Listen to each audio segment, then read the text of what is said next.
আল্লাহ আমার প্রভু, আমার নাহি নাহি ভয়। আমার নবী মোহাম্মদ, আমার নবী মোহাম্মদ। আসসালামু আলাইকুম ওয়া রাহমাতুল্লাহি ওয়া বারাকাতুহু। ইন্নাল হামদুলিল্লাহ ওয়াশ শুকরু লিল্লাহ ওয়াস সালাতু ওয়াস সালামু আলা রাসূলিল্লাহ ওয়া আলা আলিহি ওয়া সাহবিহি ওয়া মান তাবিআহুম বিইহসানিন ইলা ইয়াউমিদ্দিন, আম্মা বা'দ। স্বাগত জানাচ্ছি মাহে রমজান শীর্ষক হেরার প্রতি ইসলামী অনুষ্ঠানে। পুরো অনুষ্ঠান জুড়ে সাথে আছি আমি ডক্টর মোহাম্মদ আব্দুল বাউর। প্রিয় দর্শক, দূরে কাছে দেশ ও বিদেশে যে যেখান থেকে এই মুহূর্তে বসে আপনাদের প্রিয় এই ইসলামী অনুষ্ঠানটি দেখছেন, সকলকে প্রাণবন্ত নিমেষ শুভেচ্ছা ও অভিনন্দন জানাচ্ছি। আশা করছি সবাই ভালো আছেন, সুস্থ আছেন, নিরাপদে আছেন। প্রিয় দর্শক, গুরুত্বপূর্ণ একটি বিষয় নিয়ে আজ আপনাদের সম্মুখে উপস্থিত হয়েছি। আমাদের এই পর্বে আলোচনার বিষয়বস্তু হচ্ছে পবিত্র রমজান মাসে তারাবিহ নামাজের ইতিবৃত্ত। এই বিষয়ের উপর আলোচনা করবার জন্য স্টুডিওতে আমন্ত্রিত অতিথি হয়ে উপস্থিত হয়েছেন প্রথিতযশা ইসলামিক চিন্তাবিদ, ইসলামী ব্যক্তিত্ব, প্রখ্যাত আলেমে দ্বীন, চট্টগ্রাম জামিয়া আহমদিয়া সুন্নিয়া কামিল এম এ মাদ্রাসার সম্মানিত ফকিহ আল্লামা মাওলানা মুহাম্মদ মুফতি আবুল হাসান মোহাম্মদ ওমাইর রজবী। আসসালামু আলাইকুম রাহমাতুল্লাহ ওয়া বারাকাতুহু। ওয়ালাইকুম আসসালাম ওয়া রাহমাতুল্লাহি ওয়া বারাকাতুহু। প্রিয় দর্শক, রহমত, মাগফিরাত, নাজাতের মাস মাহে রমজান। আল্লাহ রাব্বুল আলামিন আমাদেরকে এই মনোমান্বিত বরকতময় মাস দিয়েছেন। আল্লাহ তাআলা আমাদেরকে আল্লাহর খলিফা মর্যাদায় অভিষিক্ত হওয়ার জন্য, রাসূল করিম সাল্লাল্লাহু আলাইহি ওয়াসাল্লামের প্রিয় উম্মত হবার জন্য এবং মানুষের মন, মনন, চিত্ত, চিন্তন পরিশুদ্ধ হবার জন্য, একজন আলোকিত মানুষ হওয়ার জন্য আল্লাহ রাব্বুল আলামিন এই মহিমান্বিত বরকতময় রহমত, মাগফিরাত, নাজাতের মাস আল্লাহ তাআলা আমাদেরকে দিয়েছেন। এই মাসে নফল নামাজ ইবাদত করলে ফরজের সওয়াব এবং ফরজ ইবাদতে নিয়োজিত থাকলে ৭০টি ফরজের সওয়াব রয়েছে। প্রিয় দর্শক, আমরা আমাদের বিজ্ঞ আলোচককে নিয়ে ছবিতে আমন্ত্রিত অতিথি হয়ে উপস্থিত হয়েছেন। আমরা সরাসরি আলোচনায় চলে যাচ্ছি। মোহতারাম, যেকে আমি শুরুতে বলেছিলাম, আল্লাহ রাব্বুল আলামিন আমাদেরকে এই মহিমান্বিত মাস দিয়েছেন ইবাদত, বন্দেগি, ইফতার, সাহারে যে তারাবি আছে, এগুলা এই ইবাদতের মাধ্যমে যেন আমরা সত্যিকারের মুমিন বান্দা-বান্দী হতে পারি। তো যেটি তারাবির নামাজ আছে, আমি শুরুতে চিঠি করেছিলাম যে নফল ইবাদত বন্দেগীতে যে বান্দা নিয়োজিত থাকবে, ফরজের সওয়াব রয়েছে, ফরজ ইবাদতের মাধ্যমে ৭০টি ফরজের সওয়াব রয়েছে এবং অগণিত সওয়াবের এই মাস হচ্ছে মাহে রমজান মাস। আপনি শুরুতে তারাবির ইতিবৃত্ত নিয়ে দর্শক শ্রোতা যারা আমাদেরকে দেখছেন তাদের উদ্দেশ্যে বলুন। জি, ধন্যবাদ আপনাকে। সম্মানিত দর্শক শ্রোতা, আসলে তারাবির বিষয়টি এতক্ষণ যাবত আপনারা শুনতে পাচ্ছিলেন আমাদের ডক্টর আল্লামা আব্দুল মাহমুদ সাহেব থেকে। এই তারাবিটা আমরা বলি কিয়ামুল লাইল হিসেবে। কারণ হুজুর করিম সাল্লাল্লাহু আলাইহি ওয়াসাল্লাম মাহে রমজানে এর ব্যাপারে বলেছেন কিয়ামুল লাইল বিষয়টা। সেটা হচ্ছে মান কামা ফি রমাদানা ঈমানান ওয়া ইহতিসাবান। যারা মাহে রমজানে একনিষ্ঠতার মাধ্যমে, এখলাস এবং ভক্তি শ্রদ্ধার মাধ্যমে রাতে ইবাদত বন্দেগি করে, কিয়ামুল লাইল তথা রাত জেগে ইবাদত করবে, তো হুজুর করিম সাল্লাল্লাহু আলাইহি ওয়াসাল্লাম বলেছেন গুফির লাহু মা তাকাদ্দামা মিন যামবি। তার অতীতের গুনাহ আল্লাহ পাক সুবহানাহু ওয়া তাআলা এই রমজানুল মোবারক মাস আল্লাহ রাব্বুল আলামিন আমাদেরকে দিয়েছে গুনাহ থেকে ফুত পবিত্র হওয়া। এই গুনাহকে উচক করবার জন্য এটা কিয়ামুল লাইল হচ্ছে বড় মাধ্যম। তো হুজুর করিম সাল্লাল্লাহু আলাইহি ওয়াসাল্লাম কিয়ামুল লাইলটা করতে। তবে হুজুর করিম, যেটা বুখারী শরীফ হাদিস রয়েছে, হুজুর পাক সাল্লাল্লাহু প্রথম এক রাত পড়েছিলেন, দ্বিতীয় রাত পড়েছিলেন, তৃতীয় রাত পড়েছিলেন। এমনকি সাহাবায়ে কেরাম হুজুরের সাথে পিছনে পড়ার জন্য খুব বেশি উদ্বেগী হয়ে গেছিলেন। যার কারণে হুজুর তৃতীয় রাত, চতুর্থ রাত বের হন। অর্থাৎ রাসূল করিম সাল্লাল্লাহু আলাইহি ওয়াসাল্লাম চতুর্থ রজনীতে বের হলে এটি আমাদের উপর জোরস করে যেত। এটা হুজুর নিজে বলেছেন, এটা আবার যদি আমার উম্মতের উপর আবশ্যক হয়ে যায়, এটা আমার উম্মতের কষ্ট হবে বিধায় আমি চতুর্থ রাত থেকে আর বের হইনি। তো এই বিষয়ে তারাবির নামাজ হুজুর কয় রাকাত পড়েছে? যদি বা এটার হাদিস রয়েছে, মরফু হাদিস রয়েছে। 20 রাকাতই পড়েছেন। যেমন ইবনে আব্বাস রাদিয়াল্লাহু তাআলা আনহুমা হাদিস উনি নিজে হাদিস বর্ণনা করেছেন যে হুজুর করিম সাল্লাল্লাহু আলাইহি ওয়াসাল্লাম মাহে রমজানে 20 রাকাত তারাবি পড়তেন। যেটা মুসান্নফ ইবনে আবি শাইবাতে রয়েছে। আরো হাদিসের কিতাবে তখরিজ করা হয়েছে। যেটার সনদ রয়েছে। তো এই হাদিসের আলোকেই হুজুর পাক সাল্লাল্লাহু আলাইহি আমলের আলোকে হযরত ফারুক আযম রাদিয়াল্লাহু তাআলা আনহু উবাই ইবনে কাবের ইমামতিতে ওনার পিছনে দাঁড়ায় করে দিয়েছিলেন তারাবির নামাজটা পড়াবার জন্য। কারণ এটাও হাদিস বুখারীতে আসছে। ফারুক আযম রাদিয়াল্লাহু তাআলা আনহু দেখলেন মসজিদে নববীতে বিক্ষিপ্ত অবস্থায় তারাবি পড়ছিলেন। তো হুজুর বলছেন, আমি যদি এই সবাইকে এক ইমামের পিছনে দাঁড়ায় করায় দিতাম কত না সুন্দর হইতো। আসলে ঠিক পরবর্তীতে যখন উবাই ইবনে কাবের পিছনে সবাইকে জামাত সহকারে চালু করায় দিলেন 20 রাকাত নামাজের পরে দাঁড়িয়ে উনি বলেছেন, নি'মাতিল বিদআতু হাদিহি। এই বেদাতটি কতই না সুন্দর। ফারুক আযম হাযিহি নি'মাতুল বিদআ। আইওয়া বুখারী শরীফে এবং বিভিন্ন রাওয়ায়াতে এই হাদিস পাওয়া গেছে। এই দাওয়াতের মধ্যে উনি বলছেন, এই বেদাতটি কতই না সুন্দর। তা ফারুক আযমের এই উক্তি দ্বারা আমাদের কাছে স্পষ্ট। আপনি যদি একটু বলতেন বিদআ শব্দের অর্থ কি? বেদাত বলতে যে কাজটি হুজুর পাক সাল্লাল্লাহু আলাইহি ওয়াসাল্লামের হীন হায়াতে করেননি। যেমন সাহাবী রাসূলের জুবানও বলছেন, নতুন কাজ উদ্ভাবন। লাম ইয়াকুন ফি জামানি রাসূলিল্লাহ সাল্লাল্লাহু আলাইহি ওয়াসাল্লাম। রাসূল পাকের জামানায় ছিল না।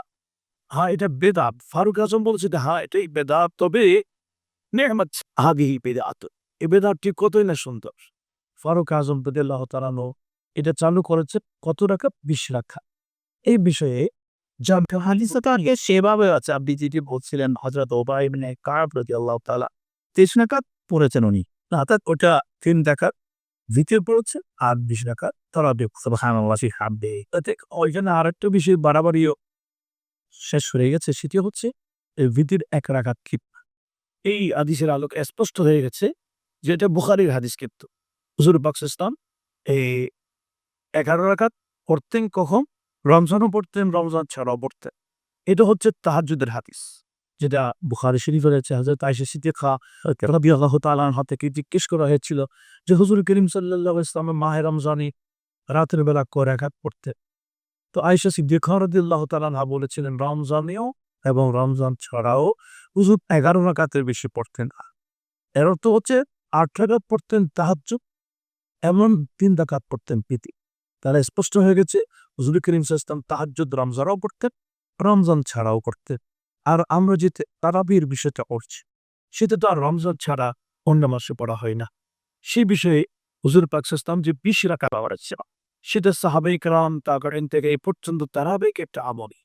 কিন্তু দুঃখের বিষয় 1284 হিজরি সনে এই হিন্দুস্তানে আকবরাবাদে একটা আহলে হাদিসের একজন আলেম এই তারাবি রাকাত 20 রাকাত থেকে উনি 8 রাকাতে চলে আসছে। ওনার আগে কেউ 8 রাকাত তারাবির নামাজ বলেছে বলে এটার কোনো তথ্য পাওয়া যাচ্ছে না। কত 1284 এখন 1447।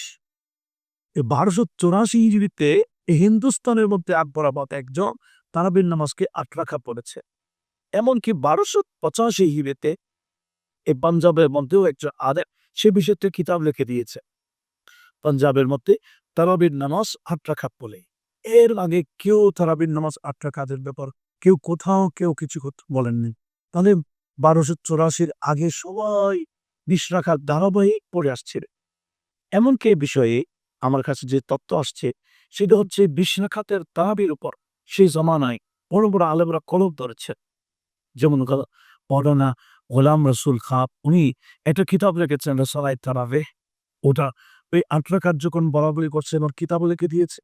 এটার বিপরীতে উনি তারাবি যে 20 রাকাত এই বিষয়ে আপনার 1291 হিজরি সন এই কিতাবটা লিখেছেন, যেখানে ব্যাপক দলিল দিয়ে প্রমাণ দিয়েছেন যে তারাবির নামাজ হচ্ছে 20 রাকাত। সেই থেকে পর্যন্ত ধারাবাহিক ইনাদের আগের কেউ এই বিষয়ে বাড়াবাড়ি করেন নাই। এমনকি এই তাদের এই ধারাবাহিকতায় এই মক্কা শরীফও দেখা যাচ্ছে বেশ কিছু আলেমরা ইন্টারসেরাত তারাবির নামাজ 20 রাকাতের জায়গায় 8 রাকাত পড়া শুরু করে দিয়েছে। অথচ হাদিস যেটা ওনারা দলিল হিসেবে উপস্থাপন করতে মোহতারাম আপনি যেটি বলতে চাচ্ছেন তারাবি নামাজ হচ্ছে 20 না 8 এ বিষয়ে বলতে চাচ্ছেন? যেটা নিয়ে বর্তমান বাড়াবাড়ি করছে। যা আমি বলতে চেয়েছিলাম সর্বপ্রথম হিন্দুস্তানে 1284 হিজরির আগে কেউ আর ট্রাকার দিয়ে কথা বলেননি। 85 সালে একটা কিতাব লিখেছেন এনারা। এরপরে মক্কা শরীফে এটার প্রভাব বিস্তার হয়েছে। এমনকি নাসিরুদ্দিন আলবানী সাহেব থেকে শুরু করে ওনারা আরো উনি একটা কিতাব লিখেছেন আল-ইসাবা ফিল ইনতিসাব লিখুলাফায়ে রাশিদিন ওয়াস সাহাবা। এই কিতাবটা লিখে দিয়েছে এবং সেখানে প্রমাণ দিয়েছে যে ওনার নাসিরুদ্দিন আলবানী সাহেবরা যা বলতেছে ৮ রাকাতের ২০ টাকা। তো ওখানে এই কিতাবটা লিখে ২০ রাকাতের উপর ওনারা কিতাব লিখেছেন মক্কায় শরীফের মধ্যে। এগুলো আরো অনেক পরে। তো সেই নিয়ে আমাদের উচিত আমাদের এই ইতিবৃত্তিটা জানা। তারাবির নামাজ শুরু হয়েছে কখন এবং কখন কয় রাকাত পড়া হয়েছে। হুজুর পাক সাল্লাল্লাহু আলাইহি ওয়াসাল্লাম কিন্তু ২০ রাকাত নামাজ আছে, যেটা হযরত ইবনে আব্বাস রাদিয়াল্লাহু তাআলা বলেছে। এমনকি ফারুক আযম রাদিয়াল্লাহু তাআলা চালু করেছে। উনিও পড়েছেন ২০ রাকাত। এমনকি ফারুক আজমের পরে হযরত মাওলানা আলী শের খুদা রাদিয়াল্লাহু তাআলা কুফা যখন দারুল খেলাফত দিয়ে গেছে সেখানেও পড়েছেন ২০ রাকাত। এই ২০ রাকাতের উপর মদিনাবাসীরা মাঝখানে একটা বিষয় জানতে চাচ্ছি, সেটা হচ্ছে আফজালুন নাস বা'দাল আম্বিয়া হযরত আবু বকর সিদ্দিক, ইসলামের প্রথম খলিফা, ওনার জামানায় কি তারাবির নামাজ ছিল? ওনার জামানে ছিল কি অর্থাৎ ওনার খিলাফত এর সময় ওনার নামাজ ছিল কিন্তু জামাত সহকারে ছিল। তো যেটা ফারুক অর্থাৎ নামাজ ছিল, তারাবি নামাজ ছিল। হইল কিন্তু ফারুক আজম যেটা চালু করেছে জামাত সহকারে সেরকম ছিল। তো এরকম হুজুর পাক সাল্লাল্লাহু আলাইহি পড়েছে, একা পড়েছে, সেই সময় একাই পড়তেন। এভাবে জামাত সহকারে যেটা আবার চালু করেছে মসজিদের মধ্যে, এটা সর্বপ্রথম ফারুক আযম রাদিয়াল্লাহু তাআলা আনহু চালু করেছেন। তো সেই দেখে মদিনাবাসীও ২০ রাকাত পড়া শুরু করলে, মক্কাবাসীরও ২০ রাকাত পড়া শুরু করেছে। আর একটা মজার বিষয় হচ্ছে এই, আমরা তো আপনি বলেছেন তারাবিহ এটা তারবিহাতুনের বহু বচন। তারবিহ হচ্ছে মানে রেস্ট করা, আরাম করা, বিশ্রাম নিয়ে নামাজ পড়ানি। অর্থাৎ ৪ রাকাতের পর বিশ্রাম নেওয়া। তো বিশ্রাম নেওয়ার কথা যখন আসছে তখন মক্কাবাসীরা কি করলেন? ইনারা ৪ রাকাতের পরে তাওয়াফ শুরু করতেন। মোহতারাম, আমরা আপনার কাছ থেকে আরো বিস্তারিত শুনবো। সময় হয়েছে একটা বিজ্ঞাপন বিরতিতে যাওয়ার। তো দর্শক, সময় হয়েছে বিজ্ঞাপন বিরতিতে যাওয়ার। ততক্ষণ আমাদের সাথেই থাকুন। لبيك اللهم لبيك لبيك لا شريك لك لبيك إن الحمد দুই প্রমাণ গ্রুপের পক্ষ থেকে আপনাদেরকে আন্তরিক শুভেচ্ছা ও অভিনন্দন জানাচ্ছি। আমাদের এই দুই প্রমাণ গ্রুপে যাত্রা শুরু হয় ২০১২ সাল থেকে। হজ, উমরা, টিকেট, ভিসা সকল সার্ভিসগুলো আমরা এই একই ছাতার নিচে দিচ্ছি। আপনাদের এই সেবাগুলো গ্রহণ করার জন্য আমাদের পরিবার, এই দুই প্রমাণ পরিবারের সাথে আপনারা আস্থা রাখতে পারবেন, সেই প্রত্যাশা আপনাদের প্রতি রাখছি। আসসালামু আলাইকুম রহমতুল্লাহ। لبيك اللهم لبيك لبيك اللهم لبيك لبيك لا شريك لك لبيك إن الحمد দুই প্রমাণ গ্রুপের পক্ষ থেকে আপনাদেরকে আন্তরিক শুভেচ্ছা ও অভিনন্দন জানাচ্ছি। আমাদের এই দুই প্রমাণ গ্রুপে যাত্রা শুরু হয় ২০১২ সাল থেকে। হজ, উমরা, টিকেট, ভিসা সকল সার্ভিসগুলো আমরা এই একই ছাতার নিচে দিচ্ছি। আপনাদের এই সেবাগুলো গ্রহণ করার জন্য আমাদের পরিবার, এই দুই প্রমাণ পরিবারের সাথে আপনারা আস্থা রাখতে পারবেন, সেই প্রত্যাশা আপনাদের প্রতি রাখছি। আসসালামু আলাইকুম রহমতুল্লাহ। لبيك اللهم لبيك বিজ্ঞাপন বিরতির পর আবারও ফিরে আসলাম আপনাদের প্রিয় অনুষ্ঠান ফেরার পথে। মোহতারাম, আপনি যেটি বলছিলেন যে তারাবির নামাজ মক্কাবাসীরা এই মক্কাবাসীরা ৪ রাকাত করে ওনারা কিন্তু সাত চক্কর দিত। এটাই বলে আমরা রেস্ট না করে বসে না থেকে একটু তাওয়াফ করে এইটা শুনলেন মদিনাবাসী। তো মদিনাবাসীর বলছেন আমরা ৪ রাকাতের উপরে তো তাওয়াফ করতে পারছি না। শুধু বসে বসে না কি আরো ৪ রাকাত পড়ে দেখেন, যেখানে রেস্ট করা দরকার মানুষ আমলের প্রতি আরো বেশি বেশি আমল করার প্রতি মানুষ কত উদ্যোগী ছিলেন। আর এবার আমরা কমায় ফেললে আমরা খুশি হয়ে যায়। দেখে মদিনাবাসীরা যখন শুনতে পেয়েছে তো মক্কাবাসীরা ৪ রাকাতের বরকত তাওয়াফ করতেন। এটা শোনার পরে মদিনাবাসী অর্থাৎ বিশ্রাম নিয়ে, বিরতি নিয়ে, যেটা চর্বি হাতুম, যাতে কোনো ধরনের এই অশান্তি না লাগে বা পরে ফিল না করে, যার কারণে ওরা তাওয়াফ করতে যায়। এটা শোনার পর মদিনাবাসী হচ্ছে আমরা তো এটা থেকে ভালো বুঝছি। আমরা কি করি, ৪ রাকাতের পরে আরো ৪ রাকাত অ্যাড করে দিলে তো হলো কত ২০ রাকাতের সাথে ১৬ রাকাত অ্যাড হয়ে গেল। সেজন্য মদিনাবাসী তারাবি পড়তে ৩৪ রাকাত। আমরা তো ২০ রাকাত থেকে কমা ফেলতেছি। সেই জায়গায় মদিনাবাসীরা ২০ রাকাতের জায়গায় ৩৬ রাকাত পড়তেন। কেন 4 রাকাতের উপরে 34 জি জি 4 রাকাতের উপরে আরো 4 রাকাত 4 রাকাতের উপরে আরো 4 রাকাত এভাবে ওনারা 36 রাকাত পড়া শুরু করেছে। তো দেখেন ওনারা আমলের প্রতি খুব বেশি উত্তেজিত সপ্তমেশ পাঠের আমল করতেন। এভাবে কুফারা বসরাবাসীরা কুফাবাসী বিশালব বিভিন্ন জায়গায় জায়গায় মুসলমান ছড়িয়ে পড়েছিলেন। ওনারা সব জায়গায় তাড়াতাড়ি পড়েছিলেন 20 রাকাত। এমনকি সাহাবার অরচুক তাবেরিয়া অনেক তাবেরি যারা জিনাদের সনদগুলো আসলে দলিল জিনারা সনদের মধ্যে হাদিসের মধ্যে সূত্রের মধ্যে যারা খুব বেশি গ্রহণযোগ্য ওনারা পর্যন্ত তারাবির এই 20 রাকাতের উপর ওনাদের বক্তব্য রয়েছে, ওনাদের আমল রয়েছে। তাহলে এটা কেমন আমল যে আমলটা একেবারে ধারাবাহিক হুজুরে পাক ইসলাম থেকে পর্যন্ত আসছে। অনেকে বুঝতে পারি যে হুজুরে পাক ইসলামের থেকে প্রমাণিত 20 রাকাত এটা হাদিস জরিফ। আমি মানে এটাকে মৌজু বানায় ফেলছি। আসলে মৌজু না, জরিফ ঠিক আছে। একজন রাবি আছে, এই রাবির কারণে হাদিস জরিফ হয়েছে। তবে মুহাদ্দিসিন কালামের মধ্যে এই কথা এটা ইজমা হয়ে গেছে। অকমা প্রসঙ্গ করেছে এই কথায় যে হাদিসে পাক জরিফ হোক আমলের দিক দিয়ে কিভাবে গ্রহণযোগ্য। আমরা যদি তারাবি এটা কোনো আকীদার বিষয়, এটা হচ্ছে আমলের বিষয়। এই আমলের বিষয় যখন জয়ীফ হাদিস দ্বারাও প্রমাণিত হয় সেটা এমনভাবে গ্রহণযোগ্য হয়ে গেছে এটাকে আর ফেলে দেওয়ার কোনো সুযোগ নাই। যেটা যদি বা এটাকে হাদিসে সনদ জাইব বলা হচ্ছে কিন্তু আমলান এটা মতামতের হয়ে গেছে। সে থেকে পর্যন্ত ধারাবাহিক এটা মতামতর আমল হয়ে গেছে। এটাকে অস্বীকার করার কোনো সুযোগ। সেজন্য আমাদের হচ্ছে এই তারাবির কত রাকাত এটা দিয়ে যাতে আমরা বাবা না করি, যত বেশি পারি আমরা বেশি পড়ি। আরেকটা বিষয় এখানে তারাবি বহু বছর আমরা যদি 8 রাকাত ধরে 4 রাকাতের পরে একবার রেস্ট করলেন আবার 4 রাকাত পড়লেন তাহলে কত হইল? এটা তরবি আত্র হয়েছে, একবার রেস্ট করা হয়েছে। কিন্তু তারাবি বহুবার রেস্ট করার এই বিষয়টা হচ্ছে না। এটা হবে কখন? যদি আমরা 3 বা 3-এর অধিকবার রেস্ট করি। আমরা বুঝতে পেরেছি তারাবিহ তারবিহা বিরতি নেওয়া, বিশ্রাম নেওয়া, ধীরে ধীরে নামাজগুলা পড়া, সেটা ইশার নামাজের ইশার বাদাল ইশা অর্থাৎ ইশার পর যে তারাবির নামাজ পড়া যেটি হযরতে ফারুক আযম রাদিয়াল্লাহু তাআলা আনহুর সময়কাল থেকে শুরু হয়েছিল।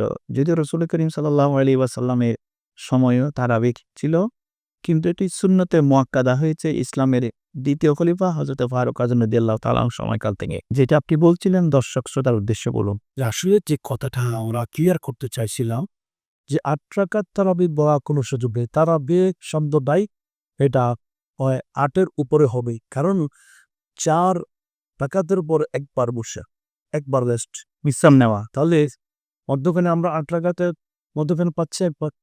এটা তো তারাবিহ এটা হচ্ছে না। তা সেজন্য যেটা বর্ণিত আসছে মুসান্নিফ ইবনে আবী শায়বা রয়েছে হাদিসখানা যে সাহাবায়ে কেরাম 5 তারবিহাতে নামাজ পড়তেন।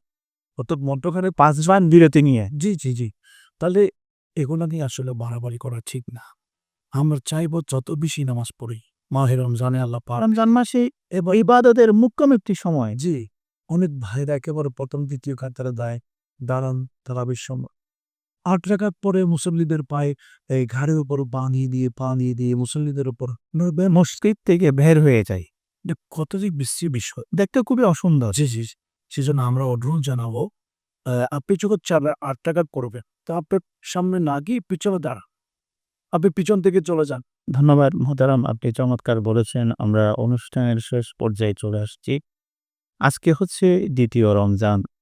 প্রথম রমজান শেষ পেয়ে গিয়েছে, ২য় রমজান শুরু হচ্ছে। সে সময় আমরা দর্শক শ্রোতার সামনে আমরা উপস্থিত হয়েছি, আপনাকে কষ্ট দিয়েছি। আপনি আমাদের স্টুডিওতে এসেছেন। আজকে আমাদের আলোচনার আলোচ্য বিষয় ছিল যে তারাবিহ নামাজের ইতিবৃত্ত। যে দর্শক শ্রোতা যারা পৃথিবীর প্রত্যন্ত অঞ্চল থেকে আমাদেরকে দেখছেন তাদের উদ্দেশ্যে আজকে যে তারাবির নামাজ বা তারাবির নামাজের ইতিবৃত্ত বা তারাবি বা মাহে রমজান এই বিষয়ের উপর আপনার সর্বশেষ বক্তব্যটুকু রাখুন। সেটা হচ্ছে আমরা সবাই মিলে আমাদের ঘরে যারা আছে মা বোনরাও 15 তারাবিহ পড়।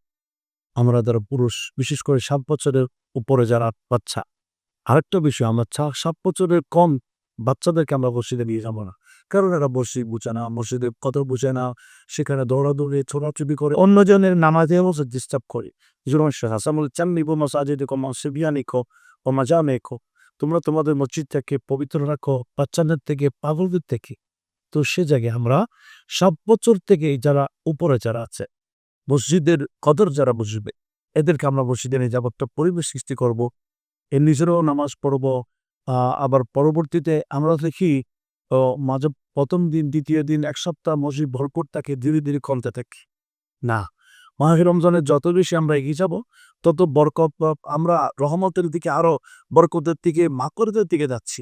সে জায়গায় মসজিদ খালি হয়ে যায়। প্রথমে আবেগে কয়েক সপ্তাহ বা 1 সপ্তাহ 10 দিন এরকম থাকে। অনেক সময় দেখা যায় খতমে কোরআনের নামে এই 5 দিন 10 দিনে খতমে কোরআন শেষ তাড়াতাড়ি করে, আবার তাড়াতাড়ি খুব স্পিড পড়ে ফেলে, আবার ওদিকে খতমে কোরআন হয়ে গেলে তারা বিহান করে না। না, যতদিন মাহে রমজানের চাঁদ থাকবে ততদিন আমাদেরকে শাওয়াল মাসের চাঁদ উদিত হওয়া পর্যন্ত আমাদের তারাবি চালিয়ে যেতে হবে। অনেকে ব্যবসা বাণিজ্য ওই 5-6 দিন, 7 দিন, 8 দিন, 10 দিনে খতম করে ব্যবসাতে চলে যায়, তারাবির আর কোনো খবর রাখেন না। এই মাহে রমজান ব্যবসার জন্য আল্লাহ পাক আমাদেরকে দেন নাই। আল্লাহ বলছেন লাআল্লাকুম তাত্তাকুন, যাতে তোমরা মুত্তাকি হতে পারো। এই আমল পুরার মাধ্যমেই আমরা মুত্তাকি হই ইনশাআল্লাহ। আল্লাহ সবাইকে আমল করার তৌফিক দান। আমিন, আমিন, আমিন।